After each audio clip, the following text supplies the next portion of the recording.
నమస్తే, welcome to good health. Kidney సమస్యలతో బాధపడుతున్నారా? కిడ్నీలో స్టోన్స్ అసలు ఎందుకు వస్తున్నాయి? కిడ్నీ ప్రాబ్లమ్స్ రాకుండా తీసుకోవాల్సిన జాగ్రత్తలు ఏంటి? వీటి కోసం ఎన్ని ట్రీట్మెంట్స్ తీసుకున్నా ఫలితం లేకుండా పోతుందా?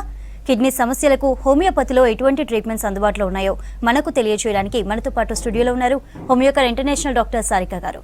సో వారితో మాట్లాడి మీ డౌట్స్ క్లారిఫై చేసుకోవచ్చు. Hello madam, welcome to our studio. Hi. ఈ మధ్యకాలంలో కిడ్నీ ప్రాబ్లమ్స్ ఎక్కువగా అయిపోతున్నాయి. అంటే చాలా చిన్న ఏజ్ వాళ్ళలో కూడా కిడ్నీ ప్రాబ్లమ్స్ వస్తున్నాయి. ఎందువల్ల మేడం? అసలు రీజన్స్ ఏంటి? సో కిడ్నీ అనేది మన శరీరంలో చాలా ఇంపార్టెంట్ ఆర్గాన్. అంటే మనం తీసుకున్నది ఆహారం కానీ పానీయాలు కానీ ఇవన్నీ కూడా మెటబాలైజ్ అయ్యి దాని నుంచి మనకున్న టాక్సిన్స్ కానీ వేస్ట్ ప్రోడక్ట్స్ అంతా కూడా మన కిడ్నీలో ఫిల్ట్రేట్ అవ్వడం, అక్కడి నుంచి కూడా యూరిన్ ద్వారా మూత్రం ద్వారా అది బయటికి ఎక్స్క్రీట్ అయిపోవడం జరుగుతూ ఉంటుంది. తద్వారా మన శరీరంలో ఎటువంటి టాక్సిన్స్ లేకుండా సో మన బ్లడ్ అనేది ప్రాపర్గా అన్ని ఆర్గాన్స్కి సర్క్యులేట్ అవుతూ సో చక్కగా మన శరీరాన్ని ఆరోగ్యంగా ఉంచడానికి చాలా హెల్ప్ఫుల్ చేసే ఆర్గాన్ అనమాట. కానీ చాలా సందర్భాల్లో ఏం జరుగుతుంది అని అంటే కిడ్నీలో ఉండే సమస్యలు అనేది లేట్గా మనకి తెలియడం అనేది కొద్ది కష్టమైన పరిస్థితి. అంటే ఇతర అవయవాల్లో ఎక్కడైనా సమస్యలు ఉంటే సపోజ్ మనకు ఊపిరితిత్తులో సమస్య ఉందనుకోండి, వెంటనే దగ్గు ద్వారానో ఆయాసం ద్వారానో మనకి వ్యక్తపరుస్తూ ఉంటుంది. అలాగే మన గుండె సమస్యలు ఉన్నాయనుకోండి, సో వెంటనే మనకి గుండె దడగా అనిపించడం కానీ, చెయ్యంతా లాగుతూ ఉండడం కానీ, ఛాతీ నొప్పి రావడం ఉంటుంటుంది. కానీ కిడ్నీ అనేది మనం చూసినట్లయితే దాంట్లో సమస్య వచ్చినప్పుడు 50 to 60% దాని యొక్క కెపాసిటీ అంటే ఫంక్షనింగ్ పనితీరు తగ్గిన తర్వాతనే మనకు అది వ్యక్తపరుస్తూ ఉంటుంది. అది మనం టెస్టులు చేసినప్పుడు కానీ, లేదా సడన్గా కాళ్ళకి వాపులు ఉంటూ ఉంటాయి, కాళ్ళ మడమలు యాంకిల్స్లో స్వెల్లింగ్ ఉంటూ ఉంటుంది, మూత్రం అనేది ఆగి రావడము, మూత్రము ఎర్రగా వస్తూ ఉండడం, లేదా యూరిన్ అనేది బాగా ఫ్రోదిగా నురుగులాగా వస్తూ ఉండడం, రంగు మారుతూ ఉండడం. సో సడన్గా ఫేస్ కూడా వాపులు ఉంటూ ఉంటాయి. కొంతమందిలో ఈ ఫ్లాంక్ పెయిన్స్ అంటాము, అంటే కుడి పక్కకని ఎడం పక్కన వెనకాల వీపు భాగంలో నొప్పులు వస్తూ ఉంటాయి అన్నమాట. సో దీనికి కారణాలు మనం చూసినట్లయితే కిడ్నీ స్టోన్స్ కూడా ఒక కారణం చెప్పుకోవచ్చు, రెగ్యులర్గా యూరిన్ ట్రాక్ట్ ఇన్ఫెక్షన్స్ ఒక కారణము, అలాగే అక్యూట్ కిడ్నీ డిసీజెస్ ఉంటూ ఉంటాయి, క్రానిక్ కిడ్నీ డిసీజెస్ అంటూ ఉంటాము. ముఖ్యంగా డయాబెటీస్ ఉన్న వాళ్ళలో, హైపర్ టెన్షన్ ఉన్న వాళ్ళలో, హై కొలెస్ట్రాల్ ఉన్న వాళ్ళలో ఈ యొక్క కిడ్నీ సమస్యలను మనం ఎక్కువగా చూస్తూ ఉంటాం. ఓకే మేడం, ఇప్పుడు ఇంతకు ముందుతో చూసుకుంటే కూడా ఇప్పుడు చిన్న పిల్లల్లో అంటే చిన్న ఏజ్ వాళ్ళలో ఈ కిడ్నీ స్టోన్స్ అనేవి వస్తున్నాయి. సో ఎందువల్ల? సో దీనికి కారణాలు మనం 3 రకాలుగా చెప్పుకోవచ్చు. మొదటిది చూసినట్లయితే ముఖ్యంగా చిన్నవారిలో వచ్చేవైతే కనుక జెనెటిక్ వంశపారంపర్యంగా ఉన్న వాళ్ళలో, సో ఎవరైతే తక్కువ స్థాయిలో వాటర్ తీసుకుంటూ ఉంటారో వాళ్ళకి సెన్సిటివ్ ఉండడం వల్ల వీళ్ళకి తరచుగా స్టోన్స్ అనేది ఫామ్ అవుతూ ఉంటాయి. కాకపోతే వీళ్ళల్లో అంత తీవ్రంగా ఉండవు, వెంటనే కొంచెం వాటర్ ఎక్కువగా తీసుకోగానే అది 2 to 3 mm అలా ఉంటుంది. సో వాళ్ళకి పడిపోతుంటాయి, కాకపోతే మళ్ళీ ఫామ్ అయ్యే తత్వం అనేది చూస్తూ ఉంటాం. సో దీనికి ముఖ్య కారణం వంశపారంపర్యమని చెప్పొచ్చు. ఇంకొకటి యూరిన్ హోల్డింగ్ అంటాము. అంటే సో మన యొక్క కాలేజ్లో కావచ్చు, ఎక్కడైనా కూడా బయటికి వెళ్ళినప్పుడు సో యూరిన్ అనేది పూర్తిగా ఎక్స్క్రీట్ చేయకుండా కంప్లీట్గా పోకుండా హోల్డ్ ఆన్ చేసుకుంటూ ఉంటారు, లేదా వాటర్ కూడా తక్కువగా తీసుకుంటూ ఉంటారు. సో యూజువల్గా మనకు రోజువారీ 2 లీటర్ల వాటర్ తీసుకోవడం అనేది చాలా అవసరం. కానీ లీటర్ కంటే తక్కువగా తీసుకునే వాళ్ళల్లో లోపలంతా కూడా గోడలకి, కిడ్నీ గోడలకి కానీ ఈ యూరినరీ బ్లాడర్ అంటాము, మూత్రపు సంచి, అక్కడ కూడా ఆ వాల్స్ చుట్టూ సెడిమెంట్ ఉంటూ ఉంటుంది. సో ఆ క్రిస్టల్స్ అనేది చిన్న రాళ్ళుగా ఫామ్ అవుతూ ఉంటాయి. దాని ద్వారా వీళ్ళకి యూరిన్ ఆగి వస్తూ విపరీతమైన నొప్పితో ఉంటూ ఉంటారు. అసలు కూర్చోలేని పరిస్థితిలో మనకి హాస్పిటల్కి వస్తూ ఉంటారు. ఓకే మేడం, కాలర్ ఉన్నారు, మాట్లాడదాం. సికింద్రాబాద్ నుంచి నరసింగారావు గారు. హలో అండి. హలో, డాక్టర్ గారు ఉన్నారు, మీ ప్రాబ్లం ఏంటో చెప్పండి. నమస్తే మేడం. నమస్తే సార్, చెప్పండి. మా బాబుకండి ప్రాబ్లం ఇది. చెప్పండి. తను 21 years ఉంటాడు. ఓకే. అయితే తనకి తరచు కడుపులో నొప్పి అని వస్తుంది. ఓకే, చెప్పండి. న్యూట్రివెట్ అయితే కడుపు నొప్పి వస్తుంది. ఒకసారి నేను డాక్టర్ దగ్గర వెళ్ళాను. అయితే తను స్కానింగ్ కి ప్రిఫర్ చేశారు. స్కాన్ చేశాను, స్మాల్ స్టోన్ ఉందని చెప్పారు. అది మందులతో తగ్గిపోతుంది అని చెప్పారు. ఓకే, చిన్న రాయి ఉందన్నారు. చిన్న రాయి ఉందన్నారు. ఓకే. కానీ అది ఇప్పుడు మళ్ళీ ప్రాబ్లం రిపీట్ అవుతుంది మేడం. కడుపులో నొప్పి వస్తుంది అంటున్నారు ఆయన. అవునండి, అలా ఉంటూ ఉంటుంది. ఇప్పుడు కడుపు నొప్పి అనేది తరచుగా వస్తూ ఆగి ఆగి వస్తూ ఉంటుందా, లేకపోతే కంటిన్యూగా ఉంటుందా నొప్పి? కంటిన్యూగా ఉండదు మేడం, అది ఆగి ఆగి. ఓకే ఓకే, ఒకసారి రిపోర్ట్స్ తీసుకొని మన దగ్గరలో హోమియోకెన్ ఇంటర్నేషనల్ బ్రాంచ్కి తీసుకురండి. మెడిసిన్స్ అయితే తప్పకుండా ఉన్నాయండి. హోమియోపతిలో చాలా చక్కటి వైద్యం అయితే అందుబాటులో ఉంది. మెడిసిన్స్ హోమియోపతి వాడితే ప్రస్తుతం ఉన్న రాళ్ళు కరిగిపోవడమే కాకుండా మాటి మాటికి వచ్చే తత్వాన్ని కూడా తీసేస్తూ ఉంటుంది. ఎందుకంటే కొంతమంది జెనెటికల్గా కూడా ఇది ఉంటూ ఉంటుంది. సో మన బ్లడ్లోనే అది ఫామ్ అయ్యే తత్వం ఉంటుంది, సరిగా ఫిల్టరేషన్ అవ్వకపోవడం ఉంటుంది. సో ఈ చిన్న వయసులో వచ్చింది కాబట్టి దీన్ని శాశ్వతంగా పరిష్కరించుకుంటేనే చాలా మంచిదండి. ఎందుకంటే ఇలా మాటి మాటికి ఇన్ఫెక్షన్ వచ్చి కొన్ని సంవత్సరాలకు ఏమవుతుందంటే కిడ్నీ పనితీరు తగ్గిపోతూ ఉంటుంది. సో చిన్న వయసులో అటువంటి ఇబ్బందులు మనము బారిన పడ్డం కంటే అర్లీగా స్టెప్స్ తీసుకొని మీరు సేఫ్ ట్రీట్మెంట్ అండి, ఎటువంటి సైడ్ ఎఫెక్ట్స్ ఉండదు, తొందరగానే మీకు రిలీఫ్ కూడా వస్తుంది. సో రిపోర్ట్స్ తీసుకొని ఒకసారి క్లినిక్కి సంప్రదించండి.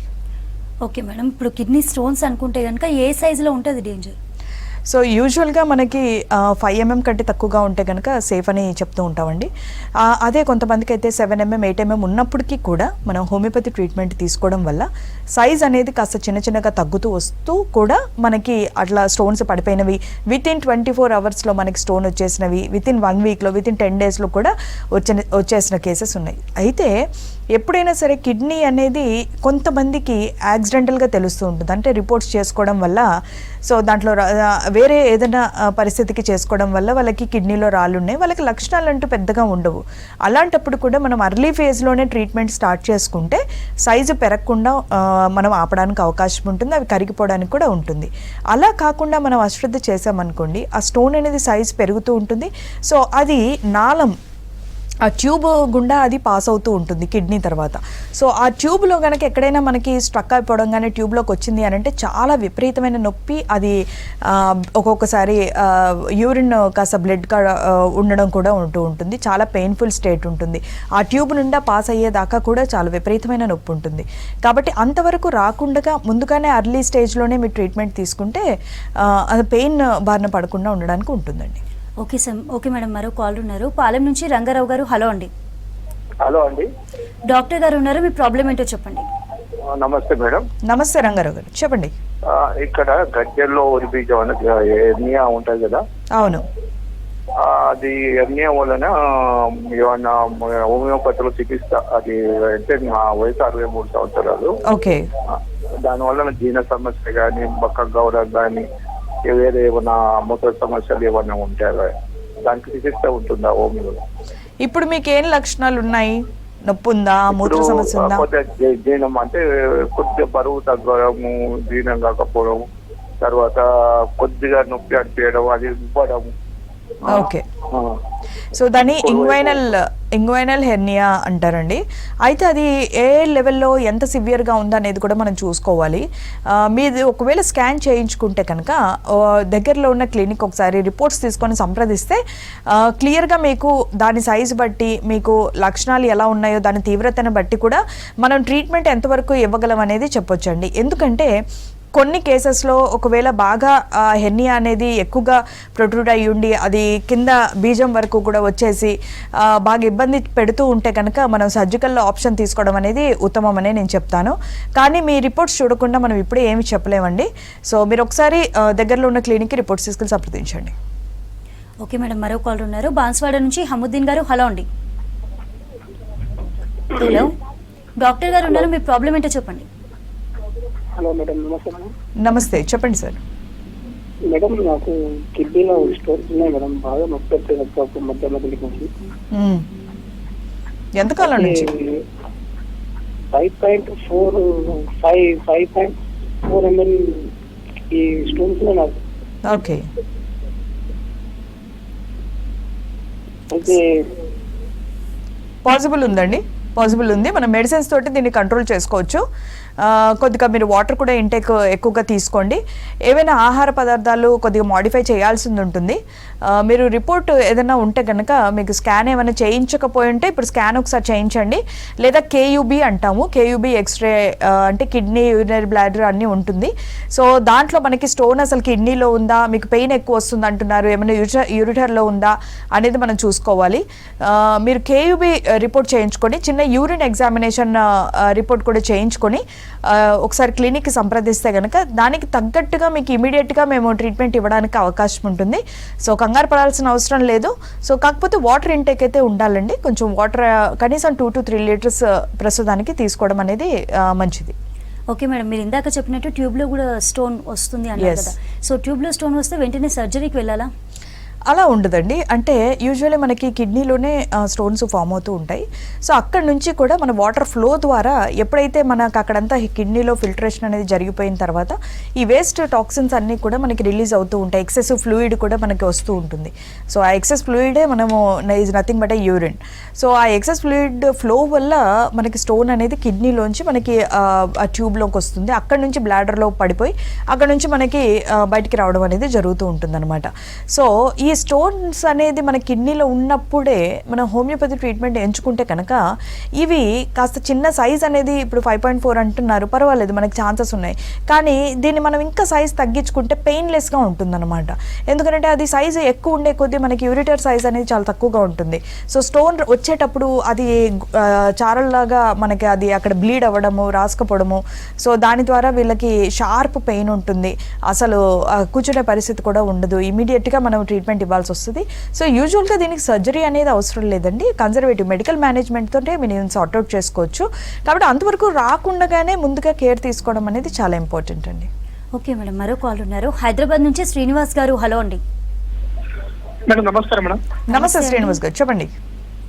నాకు అంటే ఈ 3 days కింద కొంచెం పెయిన్ బాగా వస్తే హాస్పిటల్కి వెళ్ళిన స్టోన్ ఉందని చెప్పిండు. ఓకే. లెఫ్ట్ సైడ్ 5 mm ఉంది, రైట్ సైడ్ 3 mm ఉంది మేడం. ఓకే. ఇప్పుడు ఈ స్టోన్ ఏమైందంటే ట్యూబ్ లో ఆగిపోయిందంట మేడం. ఓకే. అది ఎటు అయితే లేదు, పెయిన్ బాగా వస్తుంది మేడం. అంటే అది ఎట్లా ఉన్నట్టు. ఇది ఎప్పుడు చెప్పారండి మీకు ట్యూబ్ లో ఉంది అనేది? ఎప్పుడు తెలిసింది? 3 days కింద స్కానింగ్ చేపిస్తే అందులో ఏం చెప్పలేదు. మళ్ళీ నేను సిటీ కేఈ బ్యాన్ చేయించిన మేడం. అవును, సిటీ కేబీ. అందులో వాళ్ళు చెప్పారు. ఓకే. నాకు ఇంతకుముందు 2015-16 లో కూడా వచ్చినాయి. అప్పుడు నార్మల్ 5 mm ఉండే, అప్పుడు నార్మల్ గా పడిపోయినాయి మేడం. చాలా ఇబ్బంది అయిపోతుంది మేడం. ఎక్కువ ఉన్నాయంట స్టోన్స్. అలాగే ఉంటుందండి. నేను అదే ఇప్పుడు మీకు చెప్పబోతున్నాను. యూజువల్ గా కిడ్నీ రాళ్ళు ఫామ్ అయిన తర్వాత ఇట్లా మాటికి ఫామ్ అవుతుంది. ప్రజెంట్ అయితే మీరు అక్యూట్ స్టేట్ లో ఉన్నారు. ప్రజెంట్ అది మధ్యలో ఆగిపోయి ఉంది. సో ఇప్పుడు మీరు ఎక్కడ ట్రీట్మెంట్ కంటిన్యూ చేస్తున్నారనేది నాకైతే ఐడియా లేదండి. కానీ మీరు ఇప్పుడున్న ట్రీట్మెంట్ మీరు కంటిన్యూ చేస్తూ అట్లీస్ట్ స్టోన్ పడిపోయేదాకా కొద్దిగా చూడండి. ఒకవేళ మీకు 24 అవర్స్లో కనుక స్టోన్ పడిపోవట్లేదు అంటే కనుక ఒకసారి క్లినిక్కి సంప్రదించండి. అండ్ మళ్ళీ దీన్ని ప్రివెంటివ్గా మళ్ళీ స్టోన్స్ అనేది ఇప్పుడు పడిపోవడము ఆ ట్యూబ్లో ఉన్నది మాత్రమే ట్రీట్మెంట్ కాదు. ఆల్రెడీ కిడ్నీలో మల్టిపుల్ స్టోన్స్ ఉన్నాయి మీకు, అవి కూడా తగ్గాలి. లేదంటే ఇలాంటి పరిస్థితి మళ్ళీ మీకు 1-2 monthsలోనే వస్తుంది. అలాగే ఇది పెరుగుతూ ఉంటే కూడా కిడ్నీ ఫంక్షన్ తగ్గిపోయి సో ఈ కిడ్నీ బాగా తగ్గుముఖంలో పనిచేయడము, దాని ద్వారా మనకి క్రానిక్ కిడ్నీ డిసీజెస్ లో కూడా వెళ్ళిన ఎన్నో కేసెస్ ఉన్నాయండి. కాబట్టి ఎప్పుడు కూడా కిడ్నీ స్టోన్స్ని అశ్రద్ధ చేయొద్దు. 2015 నుంచి మీకు మల్టిపుల్ స్టోన్స్ ఉన్నాయంటున్నారు. సో ఎప్పుడు కూడా కిడ్నీ సమస్యలు వచ్చినప్పుడు కాస్త సపోర్టివ్గా హోమియోపతి ట్రీట్మెంట్ తీసుకోవడం అనేది చాలా మంచిది. ఎవరైనా కూడా మీరు ఇటువంటి సమస్యలతో బాధపడుతుంటే అశ్రద్ధ చేయకండి. ఎప్పటికీ ఇది ఖచ్చితంగా ఎప్పటికీ రాకుండా చూసుకోవడం అనేది చాలా ఇంపార్టెంట్. ఓకే మేడం, మరో కాల్ ఉన్నారు మెదక్ నుంచి. యాదగిరి గారు, హలో అండి. యాదగిరి గారు, హలో. హలో మేడం, నమస్కారం మేడం. నమస్తే అండి, డాక్టర్ గారితో మాట్లాడండి. ప్రాబ్లం ఏంటో చెప్పండి. మేడం చెప్పండి యాదగిరి గారు, వినిపిస్తుంది. అయితే మాకు ఏం లేదు మేడం, ఇప్పుడు కిడ్నీస్ ఇక్కడ వెనక సైడ్ ఉంటాయి కదా మేడం. అయితే దాని కిడ్నీ కింద మనకు నొప్పిలాగా వస్తుంది మేడం. నెలకు నొప్పిలాగా వస్తుంది. అంటే మీకు కంటిన్యూగా ఉంటుందా నొప్పి? తగ్గడం లేదు. కంటిన్యూగా ఉంటుందా, వచ్చిపోతూ ఉందా? నెలకు ఒకసారి వస్తుంది మేడం. కాళ్ళు ఏమన్నా లాగుతూ ఉన్నాయా? కాలుగిన లాగుతుంటాయి మేడం. సో మోస్ట్లీ ఇది మీకు కిడ్నీ సమస్య అని మీరు ఇంతకుముందు ఏమైనా స్కాన్ చేయించారా? స్కానింగ్ ఏం చేయించుకోలేదు మేడం. ఇప్పుడు మెడిసిన్ వాడినాము, మెడిసిన్ వాడితే తగ్గలేదు. ఓకే, యూరిన్ బాగానే వస్తుందా? బాగానే వస్తుంది మేడం. ఓకే అండి, ఒకసారి ఇది చూడాలి. ఒక్కొక్కసారి ఏమవుతుంది అని అంటే కిడ్నీ భాగం దగ్గర కూడా లో బ్యాక్ పెయిన్ కూడా వస్తూ ఉంటుంది, అంటే స్పాండిలోసిస్ అంటాము. సో అక్కడ చిన్న వర్టిబ్రల్ బాడీస్ ఉండి మధ్యలో డిస్క్ ఉండి అక్కడ నుంచి మనకు ఒక నరం పాస్ అవుతూ ఉంటుంది, సయాటిక్ నరం అని.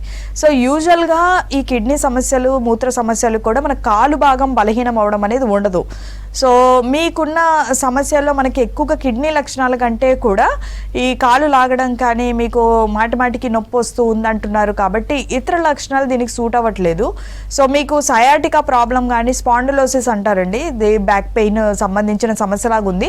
ఒకసారి మీరు ఎక్స్రే కానీ ఎంఆర్ఐ కానీ వర్టిబ్రది చేయిస్తే మంచిదండి. స్పైన్ ఎక్స్రే కానీ మీరు ఎంఆర్ఐ కానీ చేయించుకొని అబ్డామిన్ స్కాన్ కూడా ఒకసారి చేయించుకుంటే మంచిదండి. సో దీనివల్ల మనకి సమస్య అసలు మన కిడ్నీలో ఉందా లేదా వర్టిబ్రల్ బాడీస్లో ఉందా అనేది మనకు అర్థమయ్యి దాన్ని బట్టి మనం ట్రీట్మెంట్ తీసుకుంటే బాగుంటుంది. సో మీరు దగ్గరలో ఉన్న హోమియోకేర్ ఇంటర్నేషనల్కి ఒకసారి సంప్రదించండి. మీకు ఒకసారి చిన్న ఎస్ఎల్ఆర్టీ పరీక్ష ఉంటుంది దానికి. ఒకవేళ మీరు కాలు ఎత్తేటప్పుడు మీకు నడుం భాగంలో నొప్పి ఉంటుంది అంటే ఇది నరానికి సంబంధించిన సమస్య. కాలు ఎత్తేటప్పుడు దించేటప్పుడు ఎటువంటి నొప్పి ఉండట్లేదు అని అంటే కనుక మనం ఒక్కసారి స్కాన్లో కూడా మీ కిడ్నీ పరిస్థితి మనం చూసుకోవాలి. ఓకే మేడం, నార్మల్గా ఈ కిడ్నీ సమస్యలన్నిటికీ కూడా ఏ డయాగ్నోసిస్ చేస్తుంటారు? ఎస్, సో కిడ్నీ సమస్య అనేది చాలా రకాలుగా ఉంటూ ఉంటాయి. ఇందులో మనం అక్యూట్ కిడ్నీ డిసీజెస్ అంటే కేవలం 7 రోజులు మాత్రమే డిహైడ్రేషన్ వల్ల కానీ, ఎక్కువగా వామిటింగ్స్ విరోచనాలు అయిన వాళ్ళల్లో కానీ, నీళ్ళు ఎక్కువగా లేకపోవడం వల్ల కానీ, లేదా సడన్గా ఇప్పుడు కరెంట్లీ అందరూ కూడా ఎక్సర్సైజ్ అని చెప్పి ఎక్కువ ప్రోటీన్ ఇంటేక్ కూడా సడన్గా తీసుకుంటూ ఉంటారు, ఎక్కువ మోతాదులో తీసుకుంటూ ఉంటారు. సో ఆ అక్యూట్ ఫేజెస్లో ఉన్నప్పుడు మనం 7 రోజుల్లో ట్రీట్మెంట్ ఇవ్వడం జరుగుతుంది, అంత తగ్గిపోతుంది. లేదు అని అంటే 90 డేస్ వరకు కూడా అది రికవర్ అయ్యే అవకాశం ఉంటుంది. అది రివర్సబుల్, అంటే 100% మనకు పూర్తిగా కిడ్నీ డ్యామేజ్ అనేది మనం వెంటనే మనం రివర్స్ చేసుకోవచ్చు. ఇకపోతే 90 డేస్ దాటిన తర్వాత ఇటువంటి సమస్య మనకు ఉంటూ ఉందంటే దీన్నే మనం క్రానిక్ కిడ్నీ డిసీజెస్గా మనం చూసుకోవాలి. సో దీంట్లో మనం ఖచ్చితంగా మూత్ర పరీక్షని చూసుకోవాలి, అలాగే యూరిన్ కిడ్నీ ఫంక్షనింగ్ కూడా చూసుకోవాలి, లైక్ సీరం క్రియాటినైన్ చూసుకోవాలి, యూరియా ఎలా ఉందో చూసుకోవాలి, అలాగే గ్లోమరులార్ ఫిల్టరేషన్ రేట్ అంటాం అనమాట. సో ఈ ఫిల్టరేషన్ రేట్ అనేది మన కిడ్నీలో ఎంత స్థాయిలో ఉంది అనే దాన్ని బట్టి కూడా మనం కిడ్నీ డిసీజెస్ని స్టేజెస్గా మనము డివిజన్ చేసుకొని దానికి తగ్గట్టుగా మనం ట్రీట్మెంట్ ఇవ్వడం జరుగుతుంది. అలాగే ఇంతసేపు మాట్లాడుకున్నట్టుగా కిడ్నీ స్టోన్స్ కూడా ఒక కారణం. రెగ్యులర్గా యూరినరీ ట్రాక్ట్ ఇన్ఫెక్షన్స్ వచ్చిన వాళ్ళలో కూడా ఈ కిడ్నీ డిసీజెస్ లాంగ్ రన్లో మనకి వచ్చే అవకాశాలు ఉంటూ ఉంటాయి. ఓకే మేడం, కిడ్నీ హెల్తీ కోసం ఎటువంటి జాగ్రత్తలు తీసుకోవాలి, ఫుడ్ ఎలా తీసుకోవాలి? సో నేను అందరి వ్యూవర్స్కి ముఖ్యంగా నేను చెప్పేది ఏంటంటే, సో సమస్య రాకముందే మనము అర్లీగా దాన్ని కనుక్కోవడం అనేది చాలా ఇంపార్టెంట్. ఫస్ట్ మనం తెలుసుకున్న తర్వాత దానికి జాగ్రత్తలు అనేది మనం చూసుకోవడానికి అవకాశం ఉంటుంది. సో చాలా మందికి ఏమవుతుంది అని అంటే, నేను ఇందాక చెప్పినట్టుగా కిడ్నీ ప్రాబ్లం అనేది మనకి లాస్ట్లో మనకి తెలుస్తూ ఉంటుంది. ఆల్మోస్ట్ 50-60% దాని ఫంక్షనింగ్ తగ్గాక అది లక్షణాలు చూపించడం మొదలు పెడుతుంది. కాబట్టి దీన్ని ఎవ్రీ ఇయర్ ఒకసారి ఖచ్చితంగా బేసిక్ రొటీన్ ఇన్వెస్టిగేషన్ అనేది చేసుకోవడం ప్రతి ఒక్కరు అవసరం. ముఖ్యంగా షుగర్, బీపీ, కొలెస్ట్రాల్ ఉన్న వాళ్ళలో అయితే ఖచ్చితంగా చేసుకోవాలి. స్మోకర్స్ కూడా ఖచ్చితంగా దీనికి చేసుకోవాలి. అది ఏ ఫామ్ అయినా, టొబాకో అయినా కూడా, అది చూయింగ్ అయినా కూడా, నికోటిన్ ఏ రకంగా మీరు టొబాకో తీసుకుంటున్నా కూడా ఖచ్చితంగా మీరు every year screening is much more important. Screen చేసుకున్న తర్వాత మీకు అది ఒకవేళ బార్డర్ లైన్ స్టేట్లో ఉంది, మీ కిడ్నీ ఫంక్షనింగ్ ఈ సంవత్సరం ఎలా ఉంది, వచ్చే సంవత్సరం ఎలా ఉంది, వచ్చే సంవత్సరం ఎలా ఉంది, అలా చూసుకొని ఒకవేళ మీకు ఇది ఇప్పుడే స్టార్ట్ అవుతుంది అని అనుకున్నప్పుడు హోమియోపతి ట్రీట్మెంట్ సపోర్టివ్గా ఎంచుకోవడం అనేది మొదటి అర్లీ ఫేజ్లో మీరు ఎంచుకుంటే కనుక ఇది మీరు తర్వాత స్టేజెస్లో పెయిన్ఫుల్ స్టేట్కి వెళ్ళకుండా ఉంటారు. ఇది చాలా కాస్ట్తో కూడుకున్న, ఖర్చుతో కూడుకున్న పని కూడా కిడ్నీ ప్రాబ్లమ్స్ అనేది, అండ్ చాలా పెయిన్ఫుల్ సిచ్యువేషన్ కూడా. కాబట్టి ఇది ఒకవేళ మనకి అర్లీ ఫేజెస్లో మనం ట్రీట్మెంట్ తీసుకోకపోతే 3rd స్టేజ్ 4th 5th స్టేజ్లోకి వెళ్ళింది అనుకోండి, అప్పుడు ఇర్రివర్సిబుల్ చేంజెస్ అయిపోతాయి. అలాంటప్పుడు మనకి ఎప్పుడు డయాలసిస్ కానీ కిడ్నీ ట్రాన్స్ప్లాంటేషన్ స్టేజెస్ కానీ వెళ్ళాల్సిన అవసరం ఉంటుంది. కాబట్టి మూల కారణాలు ఐదర్ కిడ్నీ స్టోన్స్ ఉండొచ్చు, యూరినరీ ట్రాక్ట్ ఇన్ఫెక్షన్ ఉండొచ్చు, లేదా కొంతమందికి అబ్స్ట్రక్షన్ ప్రోస్టేట్ గ్రంథి వాపు ఉండడం వల్ల యూరిన్ అనేది అక్కడే ఉండిపోయి సరిగా అది ఇన్ఫెక్షన్ రికరెంట్గా అవుతూ ఉండడం వల్ల కిడ్నీ అనేది ఫంక్షనింగ్ తగ్గిపోతూ ఉంటుంది. సో ఈ అబ్స్ట్రక్టివ్ కాజెస్ కూడా మనం చూసుకోవాలి. కొంతమంది ఆటో ఇమ్యూన్ డిసీజెస్ ఉంటాయి, అంటే రుమటైడ్ ఆర్థరైటిస్ కానీ ఏఎస్ఎల్ఈ ఇట్లాంటి వాటిల్లో కూడా మన కిడ్నీ ఫంక్షనింగ్ అనేది డ్యామేజ్ అవుతూ ఉంటుంది. కాబట్టి ఈ రూట్ కాజ్ని అడ్రస్ చేసుకుంటూ అర్లీ ఫేజ్లో హోమియోపతి ట్రీట్మెంట్ ఎంచుకున్నట్టయితే అది కూడా మీరు మంచి ఎక్స్పర్టైజ్ డాక్టర్ దగ్గర అయితే it will be the best option అండి. ఎందుకంటే ఇది కొంచెం కాంప్లెక్స్ కేసు, దీనికి వాల్యూస్ని రెగ్యులర్గా మానిటర్ చేసుకోవాలి, ట్రీట్మెంట్ కూడా రెగ్యులర్గా మనం మానిటర్ చేసుకోవాలి, లాంగ్ టర్మ్లో యూజ్ చేయాల్సిన అవసరం కూడా ఉంటూ ఉంటుంది. ఓకే మేడం, కాల్ ఉన్నారు పెద్దపల్లి నుంచి రాజ్ కుమార్ గారు. హలో అండి. ఓకే మేడం, కాల్ డిస్కనెక్ట్ అయింది. మరో కాల్ ఉన్నారు రమాదేవి మెదక్ నుంచి. హలో అండి. నమస్కారం మేడం. నమస్తే అండి, డాక్టర్ గారు ఉన్నారు, మీ ప్రాబ్లం ఏంటో చెప్పండి. మేడం ఇట్లా మొత్తం బ్యాక్ పెయిన్, అంటే మనకి వెన్నుపూస ఉండేది లాస్ట్ స్టేజ్ కదా మేడం, అక్కడ నుండి ఎక్కువసేపు కూర్చోలేము, నడవలేము, బాగా ఇట్లా తీపులు ఇస్తా ఉంటుంది మేడం. ఏమన్నా పడ్డారా అమ్మా ఎప్పుడైనా? అయితే ఒకసారి వెయిట్ ఇట్లా వెయిట్ ఎక్కువ పడినప్పుడు పడిపోయినా, అది స్కానింగ్ ఇస్తే వెన్నుపూసకు గ్యాప్ వచ్చిందని, మరి గ్యాప్ వచ్చిందని అదే కారణం అమ్మా. అయితే ఇప్పుడు అది కిడ్నీ ప్రాబ్లమ్స్ అంటారా, వెన్నుపూస ప్రాబ్లం అంటారా మేడం? ఎక్కువసేపు నడవలేను, నిలబడలేను, బరువు పట్టలేను మేడం. ఇది మోస్ట్లీ వెన్నెముక సమస్యనే అమ్మా. మీరు ఆల్రెడీ ఇంజరీ ఉంది, అప్పుడు మీకు కొంత డిస్క్ అనేది పక్కకు జరిగింది అని మీకు వాళ్ళు చెప్పారు కదా, అక్కడి నుంచి మనకు వచ్చే నరాలన్నీ కూడా బలహీనం అవ్వడం వల్ల ఈ కాలంతా లాగుతూ ఉంటుంది, వంగలేరు, నిలబడలేరు, కూర్చోలేరు, నడవలేరు. సో కాలంతా తిమ్మిరిగా ఉంటుంది, నడవడానికి అసలు బలం లేనట్టుగా ఉంటుంది. సో ఇవన్నీ కూడా కాస్త సయాటికా లక్షణాలుగా ఉన్నాయమ్మా, అశ్రద్ధ చేయకండి. సో దీనికి మనకి ట్రీట్మెంట్ అందుబాటులో ఉంది. నువ్వు పాతది ఇంతకుముందు మీరు పడ్డప్పుడు చేయించుకున్న ఎంఆర్ఐ కానీ ఫ్రెష్గా ఇప్పుడు ఒక ఎక్స్రే కూడా మీరు చేయించుకొని క్లినిక్కి సంప్రదించండి. ట్రీట్మెంట్ వాడితే కనుక మీకు పెయిన్ అనేది ఒక వారంలో మీకు కాస్త కంట్రోల్కి వస్తుంది. ఆ తర్వాత మీకు డాక్టర్స్ కొన్ని జాగ్రత్తలు చెప్తారు, అంటే బెల్ట్ పెట్టుకోవడం కానీ, లేదా కొన్ని చిన్న ఎక్సర్సైజెస్ చేయాలి, ఆహారంలో కొద్దిగా మార్పులు చేయాలి. సో ఇవన్నీ చేసుకుంటూ మీరు మందులు వాడితే మీకు బ్యాక్ స్ట్రెంగ్త్, అంటే మీకు వెనకాల ఏదైతే కండరాలు ఉన్నాయో దాన్ని బలపరచడానికి ఉంటుంది.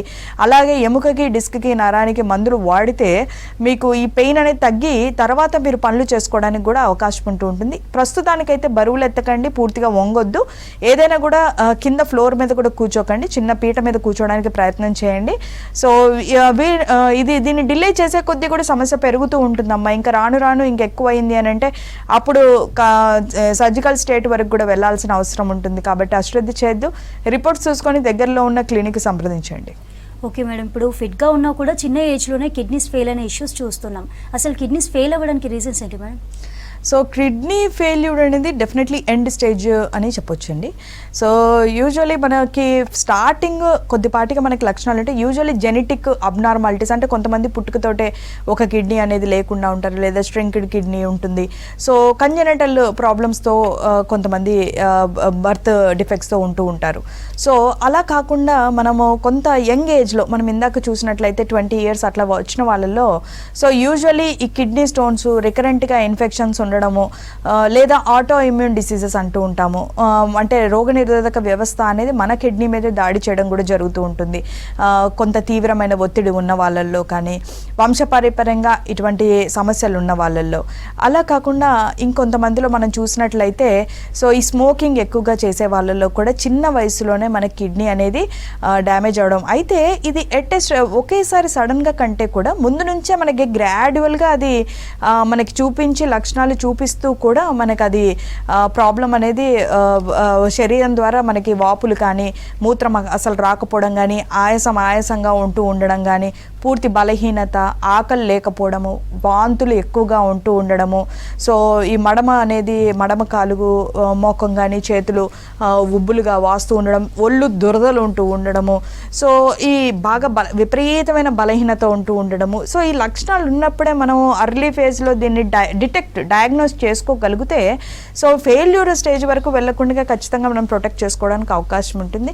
కొన్ని కంజెనిటల్ కండిషన్స్లో మాత్రం కాస్త మనము కిడ్నీ రీప్లేస్మెంట్ కానీ ఇట్లాంటివి ఏమైనా చేసుకోవాల్సిన అవసరం కూడా ఉంటుంది.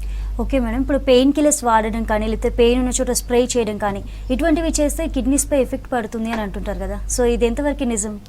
సో ఇందాక మీరు అడిగిన దానికి ఇది చక్కగా రిలేట్ అవుతుంది. ఎందుకంటే చిన్న వయసు వాళ్ళల్లో ఒకవేళ ఇటువంటివి కిడ్నీ ఎందుకండి తొందరగా మనకి వీక్ అవుతుందంటే ఇది ఒక కారణం చెప్పొచ్చు. ఎందుకంటే చాలామంది చిన్న నొప్పులకు కూడా పెయిన్ కిల్లర్స్ ఫార్మసీకి మెడికల్ షాప్కి వెళ్ళిపోయి వేసేసుకుంటూ ఉంటారు, రోజుకి వాడేస్తూ ఉంటారు ట్యాబ్లెట్స్.